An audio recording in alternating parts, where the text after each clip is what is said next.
सेना में भर्ती किए जाने से पहले वो एक शातिर शिकारी था।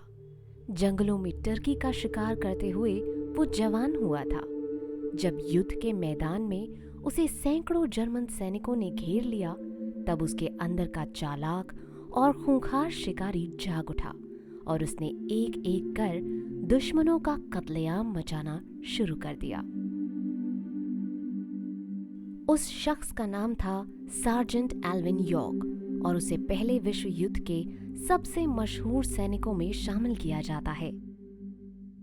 एक ऐसा बहादुर सैनिक जिसकी वीरता की गाथा दशकों से अमेरिका में बच्चों को सुनाई जाती रही है।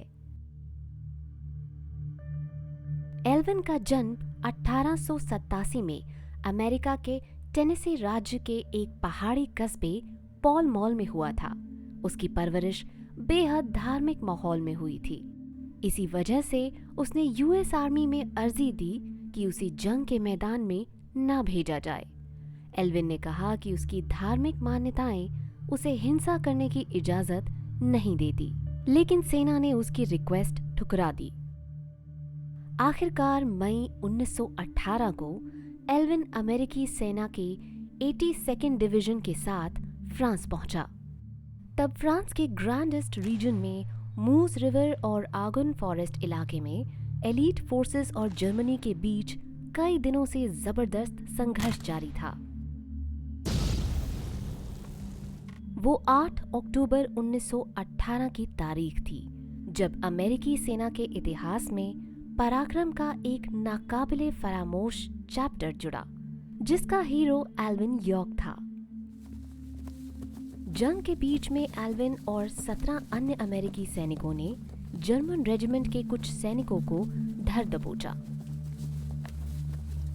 वो लोग उन्हें लेकर आगे बढ़ रहे थे कि तभी उन्होंने खुद को जर्मन मशीन गनों के निशाने पर पाया। पलक झपकते ही दुश्मन की तरफ से ताबड़तोड़ फायरिंग होने लगी। जहां तहां से बरसती गोलियों के बीच अमेरिकी सैनिक बुरी तरह फंस गए थे। गोलियां उनके जिस्म को छलनी कर रही थी और किसी को कुछ समझ नहीं आ रहा था कि जर्मन मशीन गनों का मुकाबला कैसे करें। कुछ ही देर में उनके 9 लोग ढेर हो चुके थे, लेकिन बचपन से ही पक्के निशानेबाज और तेज तर्रार शिकारी रहे एल्विन को जर्मन गोलियां छू भी नहीं पाई। बड़ी फुर्ती और चालाकी दिखाते हुए एल्विन इस हमले से बच निकला। उसने जल्द ही पोजीशन ली और अपनी राइफल से जर्मन गनर्स को निशाने पर लेना शुरू किया। वो चुन चुन कर जर्मन सैनिकों को गोलियों से भून रहा था।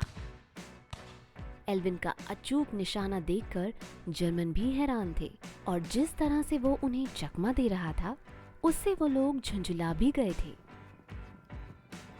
आखिरकार जर्मन सैनिकों ने उसे आगे बढ़कर धर दबोचने का फैसला किया और 6 सैनिक तेज धार वाली चाकू लगी बंदूकों के साथ उसकी तरफ बढ़े। एल्विन ने अपनी .45 पिस्टल निकाली और उन सभी को एक एक कर शूट करता चला गया।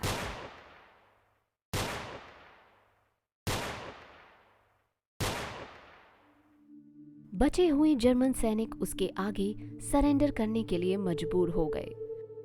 उन्हें अमेरिकी खेमे में लाने के दौरान एल्विन ने और भी जर्मनों को बंदी बना लिया था। कहा जाता है कि एल्विन और उसके साथियों ने उस रोज 132 जर्मन सोल्जर्स को पकड़ा था और करीब 20 दुश्मनों को उसने अकेले ही मार गिराया। इस शौर्य और वीरता के लिए एल्विन को मेडल ऑफ ऑनर, विशिष्ट सर्विस क्रॉस और कई अन्य प्रशंसा पत्र देकर सम्मानित किया गया। पहले विश्व युद्ध के खत्म होने के बाद एल्विन यॉर्क टेनेसी लौट आया और यहाँ उसने अपनी चाइल्डहुड स्वीट हार्ट से शादी भी कर ली। वुल्फ नदी के किनारे उसने खेती करनी शुरू की और कई बरसों तक यहीं पर रहा भी। जिंदगी के आखिरी दिनों में उसने अपने पहाड़ी इलाके के बच्चों की शिक्षा के लिए कुछ करने की सोची और फिर जेम्स टाउन में आकर एक वोकेशनल स्कूल खोला। एल्विन यॉर्क की मकबूलियत का अंदाज़ा आप इसी बात से लगा सकते हैं कि साल 1944 में उस पर हॉलीवुड में एक बायोपिक फिल्म भी बनी थी। हॉलीवुड स्टार गैरी कूपर ने इस फिल्म में एल्विन का रोल प्ले किया था। ये फिल्म न केवल उस साल की सबसे बड़ी ब्लॉकबस्टर साबित हुई, बल्कि उसने 2 ऑस्कर अवार्ड भी जीते। गैरी कूपर को एल्विन यॉर्क की भूमिका निभाने के लिए बेस्ट एक्टर का ऑस्कर दिया गया था।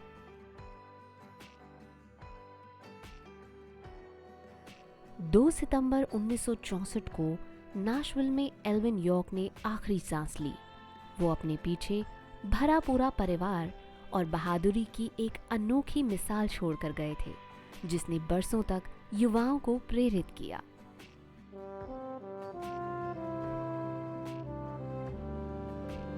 अगर आपको ये कहानी अच्छी लगी और आप मेरी आवाज में और भी कहानियां सुनना चाहते हैं, तो हमारे इस चैनल किस्सा बाजार को सब्सक्राइब करें। साथ ही इन कहानियों को लाइक और शेयर भी कीजिए। तो मुझे यानी शिभा को दीजिए इजाजत। आपसे मिलूंगी फिर किसी नई कहानी के साथ।